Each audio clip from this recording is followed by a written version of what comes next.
Hi, everyone. Welcome back to a brand new episode of Not Aspirational. I'm your host, Hannah Erin Brown. How y'all doing today? Happy Hump Day. I'm going to make you girls a Hump Day treat. This is it. This is the Hump Day treat, the episode.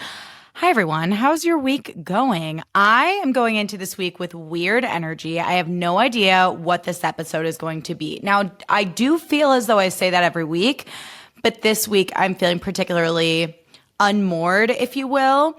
So yeah, today we're doing an AMA, and I just want to give a heartfelt thank you and shout out to everyone who wrote in when I was like, hey, I'm doing an AMA. Let's talk. So thank you all for your submissions. But before we get into it, two things. First of all, I'm going to be on Right Answers Mostly this Friday to talk about pop culture things. So tune in there. I'm so excited to guest host while my friend and one of the hosts of Right Answers Mostly, Tess, is out of town on her honeymoon. So I'm going to be there to talk about pop culture stuff with my friend and the other host of Right Answers Mostly, Claire Donald. So check it out. It's going to be really, really fun. And I mean, Taylor Swift's engaged. We have much to discuss. So before I get into the AMA, I just want to make a case for watching movies. Now, I know I brought this up last week. I'm in a deep movie era, largely driven by Ben Affleck. But when I tell you, it has been so rewarding and snuggly and cozy and like inner child healing to sit down every night, pick a movie, boop, watch it. Maybe I have a little sweet snack or a little salty snack. And it's one sitting, it's a few hours of your time. And in one night, I've started and ended a story. And I think there's such an overabundance of TV content out there. And listen, I know that having a show that you love, that you can binge, is very healing for a lot of people. I'm finding in this current chapter of my life, I find it to be hugely overwhelming because I like to finish what I start, and I'm not good at binging. Like, my sister is someone who I genuinely look up to her. This is going to sound shady. It's not. She can binge a show like that. It's like, I don't even know how she does it. And she'll like process everything that happens. Like, she could be she literally has multiple screens at once. She'll be like on her phone, on her computer, shopping, watching a show. And she knows everything that happened. She has an opinion on it. She knows the entire plot. And she just goes through shows. And I'm like, I wish I had that, because I miss out on like really fun pop culture moments and conversations that people are having because I just don't have it in me to binge. But that said, it's been so nice to honor my inner child and get back into watching a movie every day. And this is disgusting. I'm going to tell you something straight up disgusting. And again, should my career ever take off in the way that I'm manifesting it will, I need y'all to be cool about this, okay? And keep this under wraps and be cool about it. I've watched 8 Ben Affleck movies in a week. 8. I'm not proud. Now listen, I have never had a doctor properly tell me that I am neurodivergent. However, there are signs, and this is one of them. I've watched 8 Ben Affleck movies in a week. Okay, I'm going to list them all. Bounce, Armageddon, which has become my whole personality. Armageddon is incredibly important to me. Every minute that I'm not watching Armageddon, I'm actively thinking about the next time I can watch Armageddon and looking for someone to discuss Armageddon with. It is so important to me. I'm not exaggerating when I say I think it's like the best movie I've ever seen. And I'm not the arbiter of like what's good and what's bad. I'm not even saying I have the best taste in the world. In fact, I like actively know that I don't. I am saying that movie was such a fun ride, and it did things to me that a movie has not done to me in a long time. And I'm not just saying that because of Ben Affleck in that movie being like actually the pinnacle of perfection. The whole movie, the whole cast across the board. I love an ensemble action movie where they have like corny lines like, you know, come get Papa Bear, like shit like that. I love that stuff. And I loved it as a kid. And I forgot that I love those kinds of movies. Like I used to be a Marvel girly. To quote Danny's soundboard, I used to be a Marvel girly mainly because I loved Tony Stark and the Iron Man movies. And then it just got out of hand. The Marvel Cinematic Universe got out of hand. I thought Captain America Winter Soldier was boring and I wasn't attracted to Chris Evans, so I dropped off. But like, I used to be really into like Dark Knight and Marvel and like action movies that had like a badass ensemble of like ass-kicking characters. And so to be able to watch Armageddon as a grown-ass woman, it really felt like an inner child healing moment. And I was like, fuck, I love this movie. I want to rewatch it. I'm thinking about it right now. I should buy it. Just thinking out loud here. Okay, so I watched Bounce, Armageddon, Pearl Harbor. Now let's talk about Pearl Harbor for a second. Okay, quick tangent. Didn't love it. A lot of people told me, oh, you like Armageddon? Just wait for Pearl Harbor. Just wait. I waited and I watched all like 2 hours and 45 minutes of that movie. I thought it was dumb. And here's why. The whole story is, spoiler alert, by the way, Pearl Harbor, spoiler alert. The whole story is driven by the fact that Josh Hartnett and Ben Affleck are best friends. Danny and I'm a bad fan. I forget Ben Affleck's character's name in that, but these two guys are best friends. And is it Sonny? Or was that his name in Jersey Girl? I can't remember. Anyway, they're best friends. As little kids, they're like, I want to fly in planes. They grew up to like fight in the war. Ben Affleck and Kate Beckinsale fall in love because she's a nurse, okay? And they have like a really cute meet cute where she like sticks him in the ass with a shot and he's kind of like a bumbling like, whoa. And I love when Ben Affleck plays like geeks, like nervous geeks, because it's so antithetical to like what you think when you look at him. So I think it's massively endearing. So they have a meet cute. He goes off to war. Mayday, mayday, mayday. He goes down in his plane. We think he's dead. Okay. Now, mind you, when I was watching this, that was about 43 minutes into the movie. I said, I have like 2 hours left of this movie and he's gone. How could you do this to me? Question mark. Then like 45 minutes after that, a telegram comes in. I'm alive. He's alive. Well, in the meantime, when they thought he was dead, Kate Beckinsale and Josh Hartnett had very sexy sex in a parachute, okay? So they're in love now. So now Ben Affleck's back. He finds out about Josh Hartnett and Kate Beckinsale. Kate Beckinsale's like, I'm real confused. She was so beautiful back then, by the way. Oh, R.I.P. Kate Beckinsale. And not literally, just spiritually and emotionally. And so now there's this like rift between the friends, but then ultimately there's like a massive attack because, you know, Pearl Harbor, and the guys have to overcome their differences to win this war. Well, spoiler alert, Josh Hartnett dies. Now, before that major attack happens, before Josh Hartnett dies, Ben Affleck's character finds out from Kate Beckinsale that she's pregnant with Josh Hartnett's baby. Okay? Insane. So then Josh Hartnett dies, and the movie ends with her just being like, well, I'll just go back to Ben Affleck then, and we'll co-parent me and Josh Hartnett's baby, and we'll name the baby Danny in Josh Hartnett's honor. And I was just like, what? Like, what is the message of this movie? Like, okay, so like, I understand. They thought that Ben Affleck was dead, okay? However, if Mayday, Mayday, Mayday, I went down, if my best friend turned around and dated Jake, bitch, it would be on sight. I would haunt their asses so hard. I said this on my Instagram story, but it bears repeating. I would haunt them so hard. They would have to call in Todd and Lorraine Warren. No, sorry, it's Ed and Lorraine Warren. You know where Todd and Lorraine comes from? The movie Bubble Boy, when he's on the road and he meets the cult called Bright and Shiny, and they're like, I'm Lorraine, and this is Todd. So that's why I keep saying Todd and Lorraine. They would have to call in Ed and Lorraine Warren for an exorcism because I would haunt them so hard. So, like, I actually don't think it's very chill that of all the people in the world, Josh Hartnett and Kate Beckinsale's characters found each other as they were overcoming their grief. Like, grow up. There's a lot of other hot people in this world, okay? But they were trauma bonded. It's whatever. But, like, I just can't imagine, like, if I were Kate Beckinsale and I was like, yeah, like, sorry, Ben Affleck, like, I thought you were dead, so I did fuck your best friend and I am actually pregnant with his baby. But oops, now he's dead. I'll just go back to you. That's cool, right? And then the thought of Ben Affleck's character being like, yeah, that's totally fine. Like, what the fuck is happening? So anyway, not my favorite movie. Then I watched Jersey Girl. Jersey Girl was a tough watch. And what I think is fascinating about Ben Affleck's career is, I promise I will get to the AMA. I will try and wrap it up here. I think of him as a hugely talented actor and director and writer, okay? Like, he's objectively very good at all of those things.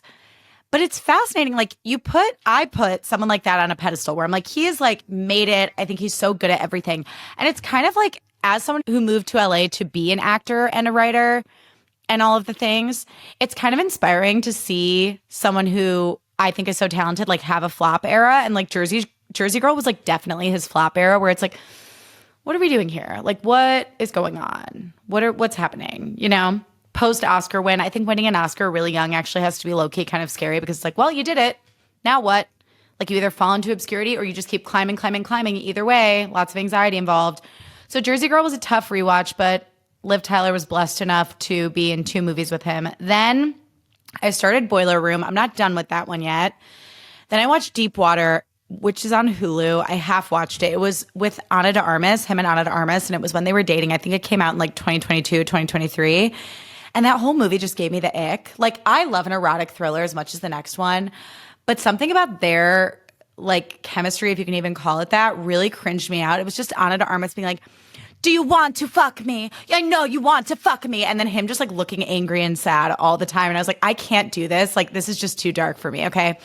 Then I watched Air, which we'll get more into Air in a second, because that actually is one of the AMA questions, but I fucking love that movie. So more on that in a second. And then finally, last night I watched Forces of Nature, starring Ben Affleck and Sandra Bullock. Now, that movie is so fucking bad, but it's also incredible solely because they're both really hot in it and their chemistry is beyond, and like their acting is so much better than it has to be.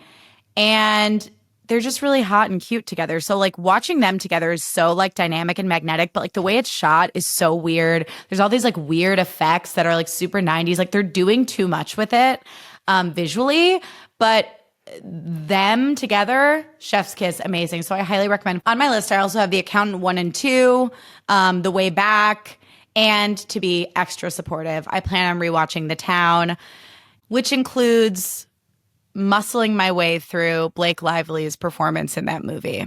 I don't know if you've watched The Town recently, but there was like a clip of Blake Lively in that movie that was really like making the rounds on TikTok within the last couple of years. And she's like, I forget what she said. She's like, what are you, a fucking detective or something? And she's trying to do this like Boston, like bad bitch, like I just grew up in a trailer kind of thing.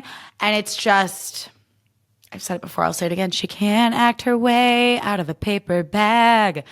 So, I mean, yeah, I'm really supportive. I'm a supportive fan in wanting to rewatch that movie, but also like we love a hate watch sometimes as far as Blake is concerned. And other than that, I do think it's famously a good movie, right? So I'll report back on that. Yeah. What else? Oh, and then the last thing I'm going to say about things that I've watched recently is I watched this Prime movie that Ben Affleck is not in. We're going to go off Ben Affleck for now. It's called The Map That Leads to You. It's on Prime, and it stars Madeline Klein and KJ Apa from Riverdale. And I saw the trailer for this and I was like, oh, this is my kind of movie. Sign me up. This is the perfect like Saturday bed ritual movie. It's going to be so good. Hot people like abroad, like falling in love. When I tell you, it was an hour and 45 minutes. I could not tell you what the fuck happened in it. I was like, what even was that movie? And the message is supposed to be like, live in the now. It's just KJ Apa with his like New Zealand accent being like, live in the now. Like, who cares about making plans? Let's just be in the moment together. And Madeline Klein being like, but I need a plan. Like, I'm the person who loves a plan. And he's like, you don't need a plan. Let's just travel around Europe together and fall in love. And so they do. But I finished that movie and I was like, what the fuck even was this? I felt nothing. Like, yes, it was like hot people doing things, but it was like an hour and 45-minute long montage. And I don't know if it was the writing. I don't really know what it was, but like I didn't care enough about any of the characters to really have like any sort of emotional reaction to anything. And then on TikTok, one of my friends flagged that Gen Z is like losing their mind over The Map That Leads to You. They're like, this movie really just like taught me a lot. Like it just like really taught me to like live in the moment and like be present because like now is all we have. And I'm like, oh my God, I remember being in my early 20s and like seeing the movie, you know, like No Strings Attached and being like, oh, I learned so much from this movie. And you look back and you're like, yeah, it's like a cute movie, but like, you know, it's not It's a Wonderful Life. I don't know. I'm thinking of a movie that makes me cry every time. It's like, yeah, it's a cute movie.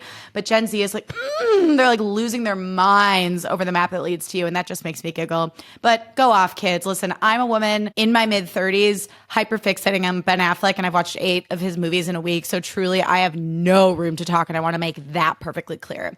Now, with that said, let's get into the AMA. I've never done one of these before. Last time I tried to do one was probably like 2018. And, they're hard to do when like no one follows you. So thank you all again for engaging with this. I'm excited. Okay, first question is, give me your lore, background about you. Fell in love during your stint on Everything Iconic. Well, first of all, thank you so much. So my lore, I can't have this episode be 3 hours long, and we all know that brevity is not my strong suit. So I'm going to try and be efficient with my answers. But I am from Highland Park, Illinois. That is a northwest suburb of Chicago. I graduated from Illinois State University in 2014. I was an acting major, and my parents have been divorced or got divorced when I was 9. I have a half sister who's 19. Straight out of college, I got into this like pretty good acting program that was at a theater based out of Louisville, Kentucky. It was like an acting apprenticeship.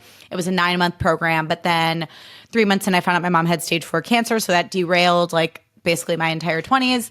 I moved back to Chicago when I got that news, ended up living there for the next few years. My mom passed away in 2016. I set my life on fire in Chicago, alienated everyone, burned a lot of bridges, made a lot of mistakes. I was stumbling through grief the best I could at the time, which was not very well. And then I don't know if that was proper English. And then I moved to LA in 2018, which was always my dream. LA was always the end game. But because of everything that happened with my mom and the fallout, I was just like, I can't move to LA until I'm less self-destructive. Like even at my worst, and mind you, I was pretty bad, but even at my worst, I was like, I got to chill out a second before I do this. Like I can't do it from like a reactionary place.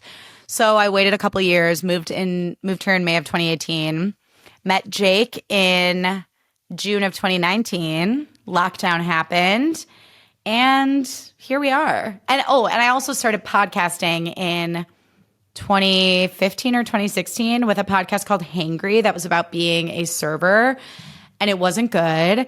And then I stopped that like 3 episodes in because I was like, this sucks and I don't know how to edit and I don't know how to do anything. And then I came out with my first iteration of this podcast, which used to be known as Brown Eyed Junicorn, in 2016 or 17, rebranded to Not Aspirational in 2020.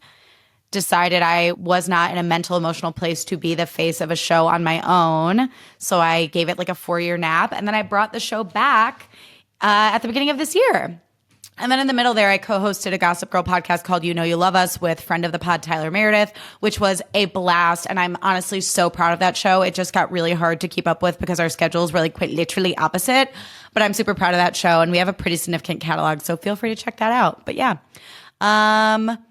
What inspired you to pursue acting? So I've always been like a really theatrical person. Like as a kid, I was always doing bits. There's literally like home movies of me like making my own movies at home and acting out different characters and stuff. Like it was like the equivalent of making TikToks, but like as a child.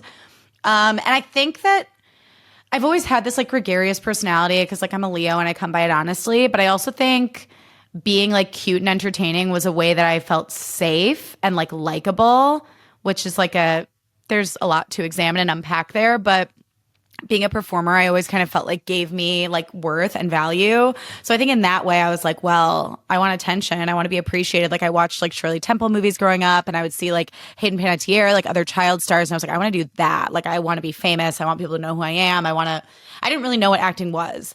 And my parents were pretty adamant about being like, we don't want to get you an agent. We don't want to put you in any sort of professional setting. Like you have to go to school. And then when you turn 18, if you decide that that's something you still want to do, you can do it, but you need to at least have a high school degree. So thankfully my high school had a really solid theater program. Highland Park, Illinois loves the arts, and it's a lot of wealthy people. My family's not necessarily included in that, but lots of wealthy people who donated to our high school theater program. So I got a really good theater education in high school and learned real quick what acting actually was, what it actually meant, work ethic. I got like yelled at like freshman year of acting class because I didn't prepare for my scene. And my teacher was like, you think that acting is just getting up here and looking cute. And you hung your scene partner out to dry. And I know you can do better than that. And it was like, he gave me tough love and I fully cried. And then my work ethic was born. And that teacher and I, Mr. Conway, rest in peace, got really, really close. And my work ethic has never deviated ever since that. I just had to be humiliated one time. And then I learned what it meant to be a committed actor. And I nerded out over it and went to college for acting. And theater is still like, I don't want to call it my first love, but I do. I love theater. My dream is to like make enough money doing other things that I can afford to like go do theater somewhere. And also that a theater would actually want to hire me because I haven't made as many strides in theater professionally like post-college as I would like to. But yeah, I love acting. It's the best. And I like, it's been hard to pursue like a multi-hyphenate career as like a content creator and a podcaster and a writer and an actor because sometimes I feel like Sonia Morgan with like her 50 projects. She's like, I have a Nigerian football team. I have my Sonia Morgan shoes. I have my toaster oven, blah, blah, blah, blah. But then I realized I'm not Delulu because I'm actually like deeply passionate about and I think like talented at those things. So while it can get hard to balance all of them, it's kind of an exciting time to be like an actor / all these other things because it all kind of feeds each other in one way or another. And I'm sort of just trying to learn to follow the momentum wherever it's going, whether it's like I'm getting momentum with podcasting or with content creation. I'm trying to sort of balance everything by just like following where the water is warm. You know what I mean? But I do love acting and I hope to do more of it soon because it's been slow these last few years and for my entire career thus far, but that's okay. How did I meet Danny Pellegrino? Oh my gosh. So I have been a big fan of Sexy Unique podcast since like 2016. Huge fan of Laura Marie Shainhall's. And I went to see Sexy Unique podcast live like shortly after I moved to LA. And I knew that Danny was guest hosting and I was also a fan of his. So I was going to go to see the show and say hi. And I planned on saying hi to Danny after and just like asking him if he'd be open to maybe doing my show. And so I went up to him after and was just like, hi, I'm Hannah. Like, here's my show, blah, blah, blah, blah. And Danny was like, oh, yeah. Like, just message me. Let's get in touch. He was so sweet, so open. It's so cool that we're such good friends now. And to this day, I have no idea why he like gave me the time of day. Like some random girl at a show was like, hey, come on my show. Hey, it's Jay Diaz. And he was just so open and was like, yeah, absolutely. DM me. And then it was just so easy. Like the whole friendship was so easy. We like podcasted together. He was like open to me coming on his show, even though he barely knew me. I, again, have no idea why he was so sweet and generous, but I'm always grateful and so happy that we could become such close friends. And truly, it changed the trajectory of my career and my life here in LA. So we love Dan, and he's the best. And that's how we met. When will you and Danny start another pod? I don't know. Short answer is I don't know. Danny is a very busy person. He's a dad now. So I'm certainly not going to be like, hey, it's Jay Diaz. Let's start a podcast together. But if that opportunity ever naturally presented itself, you bet your fucking ass, you bet your bottom dollar I would be there. And so hopefully someday we can make something happen. Will me and Danny do episodes on hunting wives? Listen, anything is possible, but we don't have plans as of right now. Why is Air good? Okay, so this is in reference to the Ben Affleck movie Air. Why is Air good? So I posted the other night about how I think Air is like in my top 5 movies of the last 10 years, and I'm not exaggerating. And again, I'm not like someone who's super into sports or who's generally super into sports movies, but I just thought it was such a good movie. And I had 2 people respond to my story being like, wait, I fucking hated it. Did you see a different version? Like, how could you like this movie? It was so, so bad. Here's the thing. I think the cast is stacked. I love how it's written. I think it's such a hopeful story. And I think the world is so dark and depressing. And I think having a movie that just has such a hopeful message about like taking risks and believing in yourself and friendship and community and then Michael Jordan coming up the way he did and his family advocating for him and how it all ended for Michael Jordan as far as what his career became after that deal. I just think it is so fucking inspiring. And I think the characters being all kind of like archetypal and having their little quirks. Like I love an ensemble movies. So the ensemble of everyone who works at Nike and them working together to make this happen, I think is funny and sweet and tender and entertaining. And I love the soundtrack and I love the way it's shot. I love that there are like insert shots of like pop culture things that were happening at the time. I love that like the principles of Nike are like part of the storytelling. I just thought it was a really, really well done movie and it literally gives me chills. It makes me cry. It inspired me. And it really was one of those movies I saw and I was like, this is why I want to make/be in movies, because as a kid, it was like my family couldn't afford tickets to Broadway shows, but we could afford like renting a movie at Blockbuster or a local video store. And so knowing that these sorts of inspiring stories can make their way to kids who were like me when I was a kid, who felt very like lost and alone and needed to feel a sense of belonging and needed something to believe in when things were like hard at home or things were hard at school, when I got bullied and stuff, like that is why I think hopeful, uplifting movies like Air are so, so important. So I loved it. And again, it like awakened some sort of inner child thing in me. I'm obsessed with it. I want to rewatch it. That and Armageddon, like just on rotation. Okay, going on a 5th date this weekend. Any advice on living in the moment? That is such a thoughtful question. First of all, 5th date is a great sign. That's very exciting. I would say, I'm trying to think of like my first 5 dates with Jake. I would say just focus on having a good time. Like try not to over plan what you're going to say. Try not to over maneuver the evening and just let it be what it's going to be. I think the early stages of dating are really vulnerable because you don't have as like solid of a foundation as you do when you're like years into a relationship or even when you've made things official. So it can feel a little like clunky. But I think just like going into the date and trusting, like being open to it being whatever it's going to be is key.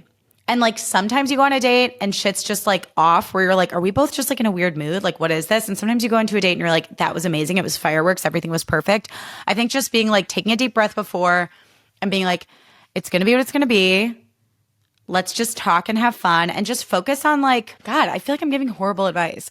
Focus on just like the last thing he said and the next thing you're going to say. Like, I think that's the thing, is to like try not to over plan or over maneuver, because for me personally, when I like somebody, I will like daydream about our like future trip to Europe, like 5 seconds into knowing somebody, and that can make you crazy. Like it would make me really psycho because I would have projected this like entire personality on a man that I barely knew.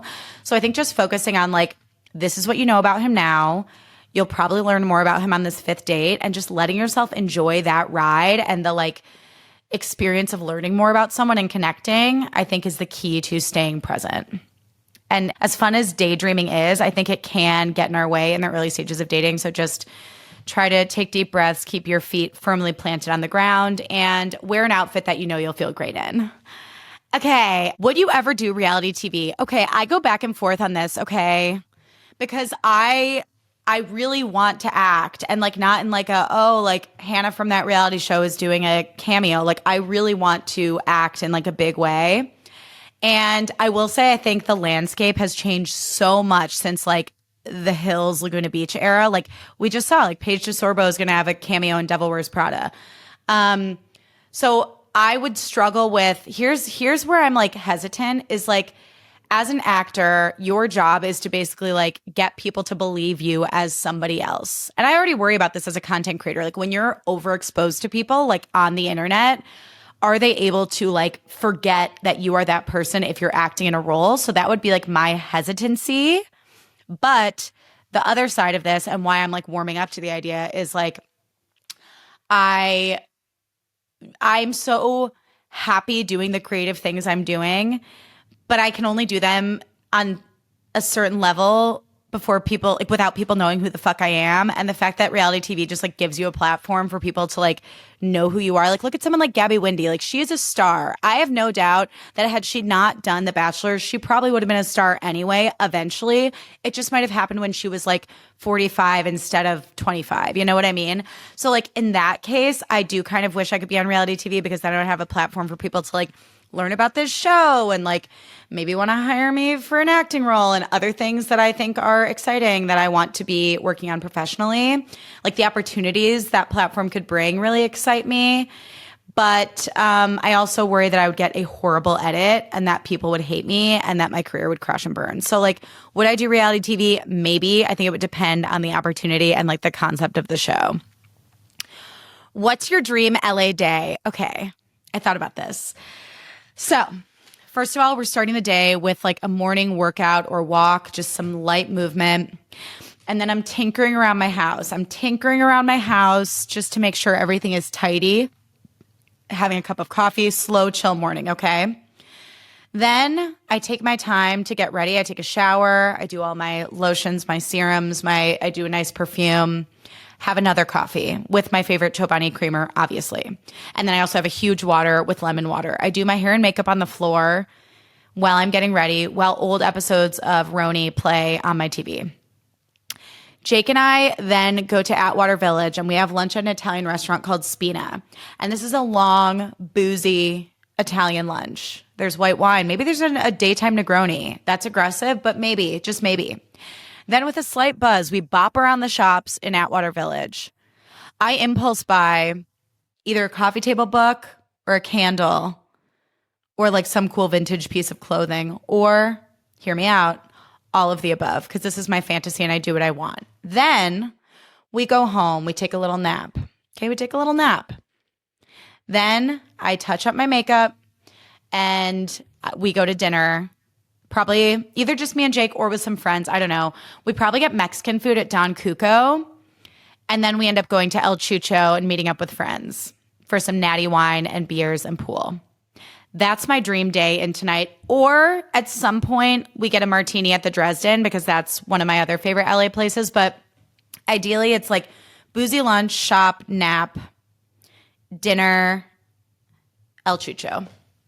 So that's my dream LA day. God, I wish I could do it right now. It sounds like the best day of my life. Dream brand collab. I had to think about this because as y'all know, I love Chobani. I love Fly by Jing. And like those are all like relevant and important, and I would love to collaborate with them. But my ultimate dream brand collab is Steve Madden. I fucking love Steve Madden. I've worn Steve Madden since I was in like 5th grade. I had the white sneakers with the platform and the rhinestone Steve, like SM on the side, Steve Madden logo on the side. I wore Steve Madden Mary Janes to my bat mitzvah service. I wore Steve Madden shoes to school dances, prom, my 21st birthday, my bridal shower. Like I literally moved my bridal shower date so that I could get the pair of Steve Madden shoes I wanted because they weren't going to ship on time if we didn't move the date. Like I love Steve Madden so much. I love that he's for the girlies. I love that he's scrappy. I love that he makes gorgeous shoes accessible for everyone. I wear Steve Madden shoes all the fucking time. It's such an organic brand fit. And I think Steve Madden is for baddies. Like, I think Steve Madden is the kind of brand where like Steve Madden was like in prison. Like he doesn't care that I swear. He doesn't care if I'm not aspirational 100% of the time. Like Steve Madden is for real bad bitches. And for that reason and that reason alone, I think that it would be a brand match made in heaven. And I'm putting it out into the universe that not only do I do a collab with Steve Madden someday, but I get to go on a Steve Madden brand trip. Manifesting. Okay, dream celebrity guest. Pamela Adlon, who, if you don't know who she is, I feel like I cannot speak today. My God. If you don't know who Pamela Adlon is, she wrote and ran a show on FX called Better Things, but she's been in the mix forever. She's a very, very talented voiceover artist. She did the voice of Spinelli and Bobby Hill, to name a couple. She's been in the business forever. She's in like Grease too, when she's like 13. But she made the show called Better Things on FX, and it truly changed my life. Like I am so inspired by her voice as a writer. I'm so inspired by her work ethic, her ability to like create a safe environment on set, and the way she advocates and cares for her actors and for the environment. I just think she's a really cool lady, and I look up to her so much. Like she is mommy to me. So I would love to have her on just to have like a cool girly pop moment and pick her brain about her creative process and and nerd out about cooking and music and all the cool Pamela Adlon things. I met her once at a Better Things event with Danny like years ago, and she was such a baddie. And I remember asking her, like, okay, so like, I was so geeky. I was like, okay, so like, let's just say hypothetically speaking, like you just moved to LA and like you like have a web series on your mind, but you're like scared. Like, what should you do? Like, dumbest question ever. And I remember her response was just like, make it. Just make it. Just make it. And guess what, guys? I never made it. But it was good advice because I think Pamela Adlon is such a prime example of someone who has like made her own opportunities and also helped create opportunities for lots of different actors. And I think that's really, really cool. So definitely her. And also, you know, I'm going to say it, I would actually love to have Ben Affleck on, mainly because I think he is often interviewed by men because he presents as very like masculine. But as previously mentioned, I see him for the girly pop he is. And I think having a woman's perspective as far as the types of questions I would ask could make for a very interesting conversation. And I think it would be really, really cool and dynamic. And I promise I would be professional because I'm genuinely like a movie nerd and interested in a lot of the things he's done in this industry. So Pamela Adlon and Ben Affleck, call me. You always have a spot. Okay. Last question.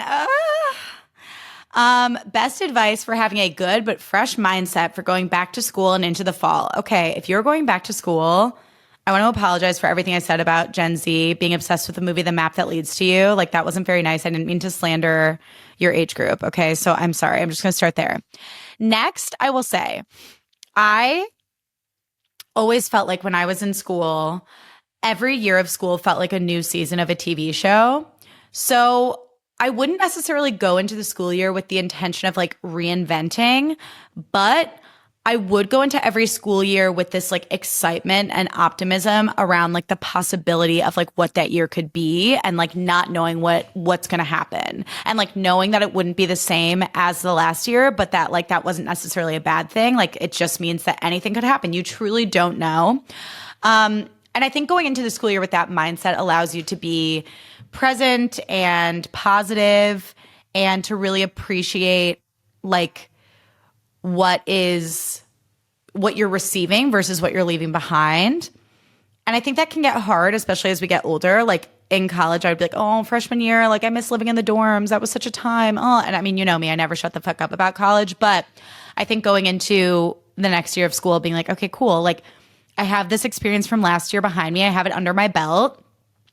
And now I'm a little more confident and the world's my oyster. And let's just like see what unfolds. Like how exciting that we have no idea where things are going. Also, I would say like when you first get back to campus, use like your days to like settle into your apartment, get organized, get your school supplies, get your books, like have your, I mean, this might just be me, but like have your outfits planned for like the first couple days of class. If you're someone who likes to dress up for class, I would say have all those ducks in a row and like use your days to get organized so that at night when the parties are happening, you can go. And like definitely prioritize going to the parties because I think it's nice to have sort of like a lay of the land socially before classes start and to be able to like say hi to people, like get your hi hellos out of the way before classes start so that you feel more confident and secure going to the first day of class, knowing that like you've seen everyone, you've caught up already, you don't have anything to prove. You can just go into the school year focused and also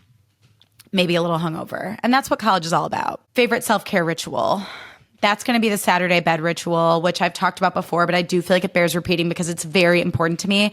Saturday bed ritual is when on a Saturday, you get up, you get some coffee, maybe you tinker around just a little bit, you make a coffee, you get back in bed, you bed rot for like a few hours. As much time as you have, but like you just put on a show and you swipe, you go on TikTok, you swipe through TikTok, you have a show on in the background that you don't really care about, or you could be invested in it if you want. But this is my time to like melt into the bed.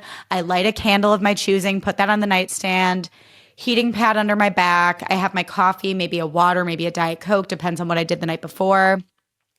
And you just have a slow, lazy bed rot morning. And it does hit different on a Saturday because Sunday, I feel like there's all this pressure to be productive. Saturday, it's like you have your whole weekend ahead of you. You have all the time in the world. And the Saturday bed ritual is just a beautiful thing. I've been doing it since I was in corporate hell in like 2022. And it's now almost 2026. So it stood the test of time. And I can't do it like every single week. Like sometimes I'll have like a workout class or like something to go to. But when I can do it, it hits. And it's nice if you like see a weekend on your calendar where you have nothing going on, put the Saturday bed ritual in your calendar or just like in your brain, be like Saturday morning, I'm doing the fucking ritual, because then you have it to look forward to all week long. And like last Friday, for example, like the Saturday bed ritual informed my Friday night last week because I was like, I need the ritual. Therefore, Friday night, I'm actually going to be super tame. I'm just going to like drink water on the couch, go to bed early and read so that Saturday morning I can get up earlier and feel even better and start the ritual sooner. Like that's how important it is to me. So I highly recommend it. If you try the Saturday bed ritual, please tag me, let me know, inform me of your experience with it, because I think it is truly, truly healing. And with that, I want to thank you all so much for listening. And if you love the podcast, leave it a rating and a review, share it to your story. It all helps. Leave a comment on Spotify and YouTube if you feel like it. Share the episode with a friend. And I love y'all. I will see you soon. Also, by the way, I know that I've forgotten to do Grow Up the last few weeks. Grow up. And the segment is not gone and it's not forgotten. I just haven't had an organic grow up come up recently in my day-to-day life. And I think that the segment only packs a punch when I really have some oomph, some like passion behind what I'm saying. So grow up is not forgotten and it's not gone. I just need someone to annoy me and then it will be back in full force. Trust and believe. Okay, with that said, I love you all so much. I hope you have an amazing rest of your Wednesday. I hope you have an amazing rest of your week. And I will see you soon. Bye.